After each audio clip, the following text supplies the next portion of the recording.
आज हम इस पॉडकास्ट में पालमपुर गांव की कहानी के जरिए भारत की ग्रामीण अर्थव्यवस्था के उसके जो मूल सिद्धांत हैं उनको समझेंगे। हाँ। जरा सोचिए, एक ऐसा गांव जहां पक्की सड़कें हैं, ज्यादातर घरों में बिजली है, खेतों की सिंचाई के लिए ट्यूबवेल्स हैं, स्कूल हैं और यहां तक कि एक सरकारी स्वास्थ्य केंद्र भी है।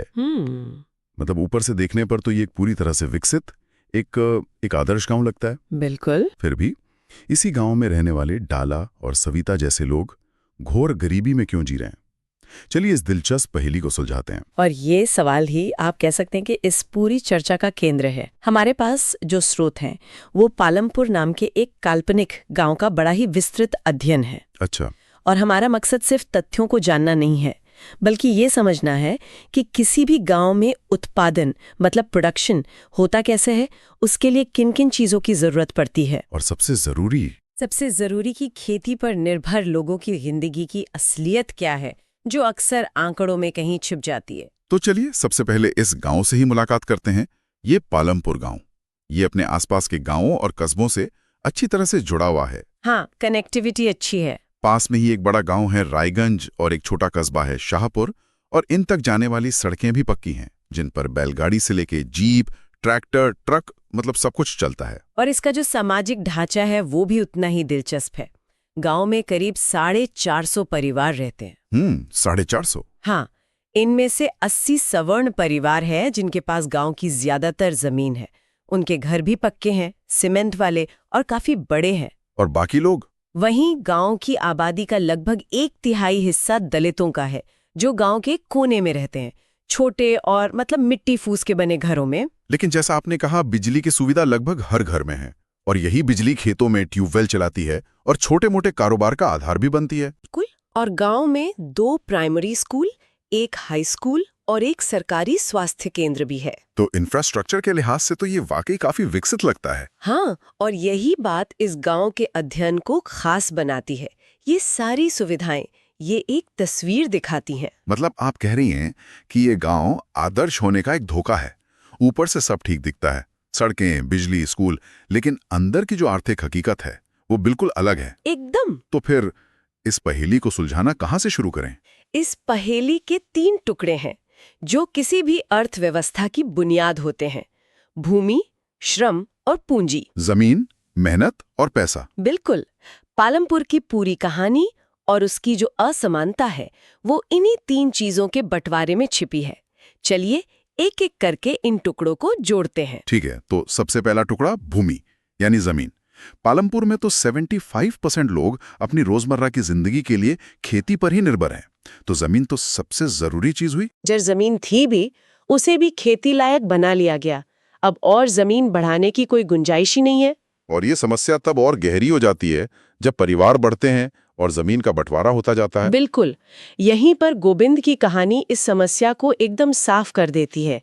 गोविंद एक किसान था जिसके पास 2.25 हेक्टेयर जमीन थी। वो अपने 3 बेटों के साथ मिलकर उस पर खेती करता था और जैसे तैसे परिवार का गुजारा चल रहा था। लेकिन गोविंद की मृत्यु के बाद वो जमीन उसके 3 बेटों में बंट गई। तो हर एक के हिस्से में सिर्फ 0.75 हेक्टेयर जमीन आई। अरे, इतनी छोटी जमीन पर तो घर चलाना लगभग नामुमकिन होगा, चाहे आप कितनी भी मेहनत कर लें। तो एक तरफ जमीन बढ़ नहीं रही, दूसरी तरफ वो छोटे छोटे टुकड़ों में बंटती जा रही है। तो फिर किसानों ने ज्यादा पैदावार के लिए किया क्या? यहीं से पालमपुर की कहानी में एक बड़ा मोड़ आता है। जब आप खेत का आकार नहीं बढ़ा सकते तो आप उसी खेत से ज्यादा फसल लेने की कोशिश करते हैं। अच्छा। पालमपुर के किसानों ने इसके 2 तरीके अपनाए। पहला, जिसे कहते हैं बहुविध फसल प्रणाली, एक ही साल में एक ही खेत पर एक से ज्यादा फसलें उगाना। एक के बाद एक 3-3 फसलें, जैसे खरीफ में ज्वार बाजरा, फिर आलू और फिर सर्दियों में गेहूं। ये तो कमाल है। लेकिन ये मुमकिन कैसे हुआ? इसके लिए तो पानी की बहुत जरूरत पड़ती होगी। और पानी का इंतजाम किया बिजली ने। गांव में बिजली काफी पहले आ गई थी, जिससे गांव वाले ट्यूबवेल्स लगा पाए। अच्छा, ट्यूबवेल्स है? हाँ। जहां पहले किसान कुओं से फारसी पहियों पर्शियन व्हील्स की मदद से पानी निकालकर छोटे छोटे खेतों की सिंचाई करते थे, हाँ। वहीं ट्यूबवेल ने कुछ ही सालों में पूरे 200 हेक्टेयर खेती योग्य भूमि को सींचना शुरू कर दिया। और दूसरा तरीका तो शायद वो था जिसने पूरे देश की खेती ही बदल दी, हरित क्रांति। बिल्कुल। 1960 के दशक के अंत में आई हरित क्रांति ने किसानों को HYV यानी हाई यील्डिंग वैरायटीज बीजों से परिचित कराया। ये कोई साधारण बीज नहीं थे। एक मिनट, आंकड़े तो यही बताते हैं ना कि पारंपरिक बीजों से गेहूं की उपज जहां 1300 किलो प्रति हेक्टेयर होती थी, हाँ। वहीं HYV बीजों से ये उपज बढ़कर 3200 किलो प्रति हेक्टेयर तक पहुंच गई। ये तो अविश्वसनीय है ना? मतलब रातों रात पैदावार दोगुनी से भी ज्यादा हो गई। ये तो किसी जादू की तरह लगता है। ये जादू ही था, लेकिन इस जादू की एक कीमत थी। इन बीजों की एक बड़ी शर्त थी। क्या शर्त? इन्हें पारंपरिक बीजों के मुकाबले बहुत ज्यादा पानी, रासायनिक उर्वरक और कीटनाशकों की जरूरत पड़ती थी। इसका सीधा मतलब था कि ज्यादा उपज पाने के लिए किसानों को अब पहले से कहीं ज्यादा नकद पैसा यानी कार्यशील पूंजी, वर्किंग कैपिटल लगानी पड़ रही थी। और इसका जमीन पर भी तो असर पड़ा होगा। लगातार रासायनिक खाद डालना और ट्यूबवेल से इतना पानी निकालना, इसका नतीजा क्या हुआ? नतीजा अच्छा नहीं हुआ। वैज्ञानिक रिपोर्टें बताती हैं कि इन तरीकों से प्राकृतिक संसाधनों का बहुत ज्यादा इस्तेमाल हुआ। रासायनिक उर्वरकों के लगातार इस्तेमाल से मिट्टी की जो अपनी कुदरती ताकत है वो कम हो गई। और पानी? और ट्यूबवेल से लगातार सिंचाई की वजह से भूजल का स्तर यानी वाटर टेबल बहुत नीचे चला गया है। मतलब ये कि जिस ट्यूबवेल को किसान एक वरदान समझ रहे थे, वो धीरे धीरे जमीन का पानी खत्म कर रहा है। आज उन्हें पहले से कहीं ज्यादा गहरे बोरवेल खोदने पड़ रहे हैं, जिसमें लागत और भी ज्यादा आती है। बिल्कुल। यानी ज्यादा उपज की चाह में वो एक ऐसे कुएं से पानी निकाल रहे हैं जो लगातार सूखता जा रहा है। बिल्कुल सही। पंजाब में तो हालत ये है कि मिट्टी की सेहत इतनी खराब हो गई है कि अब किसानों को उतनी ही पैदावार लेने के लिए पहले से कई ज्यादा खाद डालनी पड़ती है। तो लागत बढ़ती जा रही है। इससे खेती की लागत बहुत तेजी से बढ़ रही है। तो पहेली का पहला टुकड़ा भूमि हमें ये बताता है कि जमीन सीमित है और उस पर पैदावार बढ़ाने का दबाव उसे धीरे धीरे बंजर बना रहा है। तो पहेली के पहले टुकड़े यानी भूमि की कहानी तो साफ हो गई। अब आते हैं दूसरे टुकड़े पर, श्रम यानी मेहनत। जमीन तो है, लेकिन इन खेतों पर काम कौन करता है? यहीं पर हमें उस असमानता की जड़ें दिखनी शुरू होती हैं। पालमपुर के 450 परिवारों में से 150 परिवार यानी 1/3 भूमिहीन है। उनके पास अपनी कोई जमीन नहीं है? कोई जमीन नहीं है। जो छोटे किसान हैं जैसे गोविंद के बेटे, वो तो अपने परिवार के साथ मिलकर अपने छोटे से खेत पर खुद ही काम कर लेते हैं। लेकिन जो 60 मझोले और बड़े किसान परिवार हैं, जिनके पास गांव की आधी से ज्यादा जमीन है, वो खेत मजदूरों को काम पर रखते हैं। और ये खेत मजदूर वही भूमिहीन परिवार या फिर गोविंद के बेटों जैसे छोटे किसान होते हैं जिनका अपनी जमीन से गुजारा नहीं हो पाता। यहीं पर हमारी कहानी के एक मुख्य किरदार डाला की एंट्री होती है। हाँ, डाला एक भूमिहीन खेत मजदूर है। उसे रोज काम की तलाश में भटकना पड़ता है। सरकार ने खेत मजदूरों के लिए न्यूनतम मजदूरी 300 रुपए प्रतिदिन तय की है, लेकिन डाला को सिर्फ 160 रुपए मिलते हैं। बस 160? ये तो सरकारी दर से लगभग आधा है। ऐसा कैसे हो सकता है? मतलब कोई नियम कानून नहीं है? नियम तो है, लेकिन पालमपुर जैसे गांव में अर्थशास्त्र का एक दूसरा ज्यादा ताकतवर नियम काम करता है, सप्लाई और डिमांड का। अच्छा। काम करने वाले मजदूर इतने ज्यादा हैं और काम इतना कम कि बड़े किसान जानते हैं कि अगर डाला 160 रुपए में काम नहीं करेगा तो कोई और कर लेगा। ये तो मजबूरी का सौदा हुआ। बिल्कुल। काम के लिए मजदूरों के बीच इतनी ज्यादा प्रतिस्पर्धा है कि वो कम मजदूरी पर भी काम करने को तैयार हो जाते हैं। तो ये है पहेली का दूसरा टुकड़ा। श्रम यानी मेहनत करने वाले लोग तो बहुत हैं, लेकिन काम की कमी ने उनकी मेहनत को बहुत सस्ता बना दिया है। यहां मैं अपने सुनने वालों से एक सवाल पूछना चाहूंगा। क्या आपके आसपास भी ऐसा होता है कि सरकार द्वारा तय मजदूरी से कम पैसे पर लोग काम करने को मजबूर हों? अपने अनुभव कमेंट्स में जरूर बताइएगा। तो अब तक हमने 2 टुकड़े जोड़े हैं, जमीन जो कुछ ही लोगों के पास है और श्रम जो बहुत ज्यादा है और इसलिए बहुत सस्ता है। तो जमीन बढ़ गई और मेहनत सस्ती हो गई, लेकिन खेती सिर्फ इन 2 चीजों से तो होती नहीं। सबसे जरूरी चीज यानी पैसा, वो कहां से आता है? और यहीं पर हमारी पहेली का तीसरा और सबसे दर्दनाक हिस्सा सामने आता है, पूंजी। और इस हिस्से को सविता की कहानी से बेहतर कोई नहीं समझा सकता। सविता एक छोटी किसान है जिसके पास सिर्फ 1 हेक्टेयर जमीन है। उसे गेहूं की खेती के लिए बीज, खाद और कीटनाशक खरीदने हैं, जिसके लिए उसे 3,000 रुपए की जरूरत है। और जाहिर है उसके पास कोई बचत नहीं होगी। कोई बचत नहीं है, इसलिए वो गांव के एक बड़े किसान तेजपाल सिंह से कर्ज लेने का फैसला करती है। और यहीं से उसकी मुश्किलें शुरू होती हैं। तेजपाल सिंह उसे कर्ज देने के लिए तैयार हो जाता है, लेकिन 2 शर्तों पर। पहली शर्त, ब्याज दर 24% होगी, वो भी सिर्फ 4 महीनों के लिए। 4 महीने के लिए 24%? ये तो बहुत ज्यादा है। बहुत ऊंची दर है। लेकिन दूसरी शर्त और भी ज्यादा कठोर है। सविता को ये वादा भी करना पड़ता है कि वो कटाई के मौसम में तेजपाल के खेतों में सिर्फ 100 रुपए प्रतिदिन की मजदूरी पर काम करेगी। 1 मिनट, क्या कहा? 100 रुपए? डाला को तो फिर भी 160 रुपए मिल रहे थे। हाँ, 100 रुपए। ये तो न्यूनतम मजदूरी का 1/3 है। बिल्कुल। सविता ये मुश्किल शर्तें मान लेती है क्योंकि उसे पता है कि उस जैसी छोटी किसान को आसानी से कर्ज नहीं मिलता। उसे खेती भी करनी है और अपने परिवार का पेट भी पालना है। ये सुनना भी मुश्किल है। मतलब वो कर्ज चुकाने के लिए कर्ज ले रही है और उस कर्ज की शर्त ये है कि वो और भी कम मजदूरी पर काम करे। ये तो एक ऐसा जाल है। एक ऐसा जाल जिससे बाहर निकलना लगभग नामुमकिन लगता है। यही वो चक्र है। और तेजपाल सिंह? इस तस्वीर का दूसरा पहलू है तेजपाल सिंह। उसे अपनी पिछली फसल से इतनी बचत मतलब सरप्लस हो जाती है कि उसे अगली फसल के लिए किसी से कर्ज लेने की जरूरत ही नहीं पड़ती। अच्छा।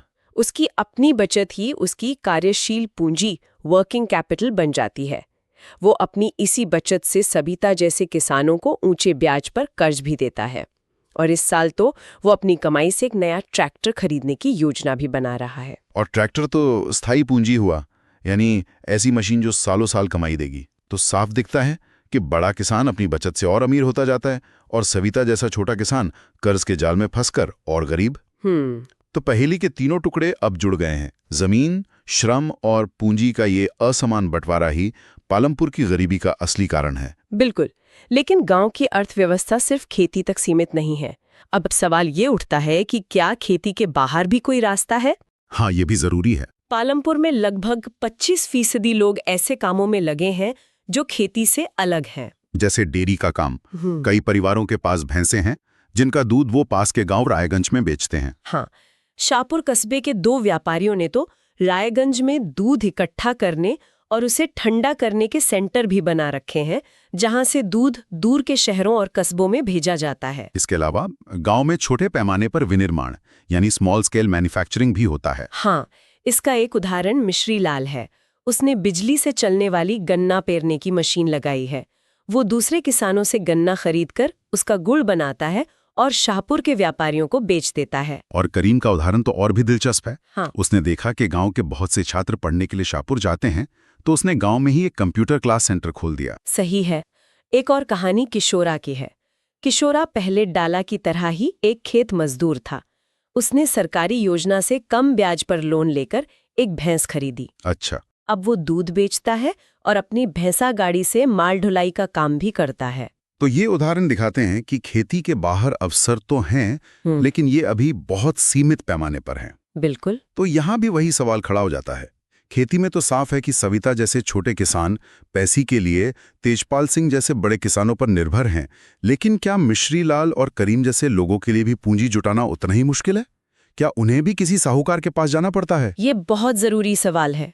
किशोरा की कहानी दिखाती है कि अगर सरकार की मदद से कम ब्याज पर कर्ज मिल जाए तो लोग अपने पैरों पर खड़े हो सकते हैं। लेकिन ज्यादातर लोगों के लिए पूंजी और अपने सामान को बेचने के लिए एक अच्छा बाजार, ये 2 सबसे बड़ी चुनौतियां बनी हुई हैं। इन कामों को बढ़ाने के लिए इन्हीं 2 चीजों की जरूरत है, सस्ता कर्ज और बेहतर बाजार तक पहुंच। तो पालमपुर की इस पूरी कहानी का निचोड़ क्या निकलता है? हमने देखा कि कैसे उत्पादन के 3 कारक, भूमि, श्रम और पूंजी, एक गांव की पूरी अर्थव्यवस्था को आकार देते हैं। हमने ये भी देखा कि कैसे हरित क्रांति ने उत्पादन तो बढ़ाया, लेकिन साथ ही पर्यावरण पर और खासकर सविता और गोविंद के बेटों जैसे छोटे किसानों पर जबरदस्त दबाव भी डाला। ये कहानी सिर्फ पालमपुर की नहीं है, बल्कि भारत के हजारों गांवों की कहानी है। यहाँ जमीन का असमान बंटवारा और छोटे किसानों के लिए पूंजी की कमी, ये 2 सबसे बड़ी चुनौतियां हैं। और श्रम यानी काम करने वाले लोग सबसे ज्यादा मात्रा में उपलब्ध हैं, लेकिन उनके लिए काम के अवसर बहुत सीमित हैं। और यही बात उन्हें डाला की तरह कम मजदूरी पर काम करने को मजबूर करती है। आज की चर्चा को समाप्त करने से पहले हम अपने सभी सुनने वालों के लिए कुछ सवाल छोड़ना चाहते हैं, जिनके जवाब आप कमेंट सेक्शन में जरूर दें। पहला, आपके हिसाब से गोबिंद के बेटों की तरह छोटे किसानों की मदद करने का सबसे अच्छा तरीका क्या हो सकता है? दूसरा, सरकार द्वारा तय न्यूनतम मजदूरी और डाला को मिलने वाली असली मजदूरी में इतना फर्क क्यों है? इसे कैसे ठीक किया जा सकता है? तीसरा सवाल ये हो सकता है कि सोचिए, अगर सविता को बैंक से कम ब्याज पर लोन मिलता तो उसकी जिंदगी कैसे बदल सकती थी? बिल्कुल। और चौथा, मिश्री लाल या करीम जैसे लोगों को अपना कारोबार बढ़ाने के लिए किन चीजों की सबसे ज्यादा जरूरत होगी? और आखिरी सवाल, क्या आपके अपने गांव या शहर में भी खेती या दूसरे कामों में जमीन, मेहनत और पैसे का ऐसा ही असमान बंटवारा देखने को मिलता है? इन सवालों पर जरूर सोचिएगा। चलिए, अब एक आखिरी विचार के साथ इस चर्चा को समाप्त करते हैं। भविष्य में जैसे जैसे पालमपुर जैसे और गांव अच्छी सड़कों और परिवहन के जरिए शहरों से जुड़ेंगे, तो क्या किशोरा और करीम जैसे लोगों द्वारा शुरू की गई गैर कृषि गतिविधियां ही डाला और सविता जैसे परिवारों को गरीबी के इस चक्र से बाहर निकालने का रास्ता बनेंगी? या फिर इससे गांव में एक नए तरह की आर्थिक असमानता पैदा होगी? ये एक बड़ा सवाल है जिस पर सोचने की जरूरत है। मुझे उम्मीद है कि आज की इस चर्चा से आपको बहुत कुछ सीखने को मिला होगा। मेहनत करते रहिए और सीखते रहिए। आप सभी को आपके भविष्य के लिए बहुत बहुत शुभकामनाएं। आप ड्रोना चैनल पर हमारे साथ जुड़े रहें। धन्यवाद।